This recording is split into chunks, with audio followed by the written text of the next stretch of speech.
പള്ളിക്കുളത്ത് കൊണ്ടാക്കിയിട്ട് ഞങ്ങളറിയുന്നത് 10 മണിക്ക് ഇതുപോലെ കറണ്ടടിച്ച് മരിച്ചെന്നും പറഞ്ഞ് ഓരോ ജീവിക്കാൻ ഒരു ചുറ്റുപാടും കാര്യമൊന്നും ഇല്ലാത്തൊരു കൂടെ തള്ളയ്ക്ക് സുഖമില്ലാണ്ട് തള്ള നാട്ടിൽ എങ്ങും പോകാനുള്ള ഉള്ള തൻ്റെയോടും കാര്യമൊന്നും ഇല്ലാത്തതാണ്. എന്നിട്ട് തന്നെ കുഞ്ഞുങ്ങളെ ജീവിപ്പിക്കണമെന്ന് പറഞ്ഞ് ഗൾഫിൽ പോയി 3-3.5 വർഷമായിട്ട് അന്നേരം ഈ സംഭവം അറിയുന്നത് ഇടക്കാടം പോലും ഇല്ല. പഞ്ചായത്തൊക്കെ ഒരു അപേക്ഷയൊക്കെ കൊടുത്ത് ആരും ഒന്ന് തിരിഞ്ഞു നോക്കിയിട്ട് ഒന്നും കാര്യം ചെയ്തിട്ടില്ല.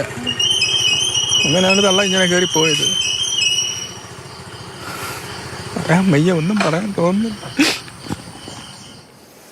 പ്രേക്ഷകരെ, ദൃശ്യങ്ങളിൽ കാണുന്ന മിഥുന്റെ ആ ചിത്രങ്ങൾ കാണുമ്പോൾ കണ്ണെടുക്കാനാകുന്നില്ല, വേദന ഒഴിയുന്നില്ല. കാരണം അത്രമാത്രം പ്ലസന്റ് ആയിട്ട് വളരെ ഊർജ്ജസ്വലനായിട്ടുള്ള ഒരു മിഥുനെയാണ് നമുക്ക് ആ ദൃശ്യങ്ങളിലൊക്കെ കാണാൻ സാധിക്കുന്നത്. അവൻ്റെ മുഖത്തുണ്ട് അവനൊരു നല്ല കുട്ടിയാണ്, അവനൊരു മിടുക്കനാണ് എന്നുള്ളത്. വളരെ നിഷ്കളങ്കമായി ചിരിച്ചുകൊണ്ടിരിക്കുന്ന മിഥുനെയാണ് നമുക്ക് ഈ ദൃശ്യങ്ങളിൽ കാണാൻ സാധിക്കുന്നത്. വളരെ ഓമനത്വമുള്ള ഒരു മുഖമുള്ള മകൻ. പക്ഷേ ഇത്ര പെട്ടെന്ന് അവൻ ഈ ലോകത്തോട് വിട പറയുമെന്ന് നമ്മൾ ആരും പ്രതീക്ഷിച്ചില്ല. ഇന്നവൻ കേരളത്തിന്റെ മൊത്തം മകനായി മാറിയിരിക്കുകയാണ്. നാളെ ഒരു വലിയ പട്ടാളക്കാരനായി ഒരു പക്ഷേ അങ്ങനെയും അവൻ അറിയപ്പെടേണ്ടിയിരുന്നവനാകാം. പക്ഷേ സിസ്റ്റത്തിന്റെ അനാസ്ഥ ഒന്നുകൊണ്ട് മാത്രമാണ് ഈ മിടുക്കൻ ഈ ലോകത്തോട് വിട പറയേണ്ടി വന്നത്. ആ ദൃശ്യങ്ങൾ കാണുമ്പോൾ തന്നെ വേദന ഇരച്ചെത്തുകയാണ്. കാരണം നമ്മുടെയൊക്കെ വീട്ടിലുണ്ട് ഈ പ്രായത്തിലുള്ള കുഞ്ഞുമക്കൾ. അവരുടെയൊക്കെ കളിയും ചിരിയും അവരുടെ വർത്തമാനവും അവരുടെ പ്രതീക്ഷകളും സ്വപ്നങ്ങളും ഒക്കെ എത്രമാത്രം വലുതാണ് എന്നുള്ളത് നമുക്കറിയാം. അതേപോലെ ഒരു മകനാണ് മിഥുനും.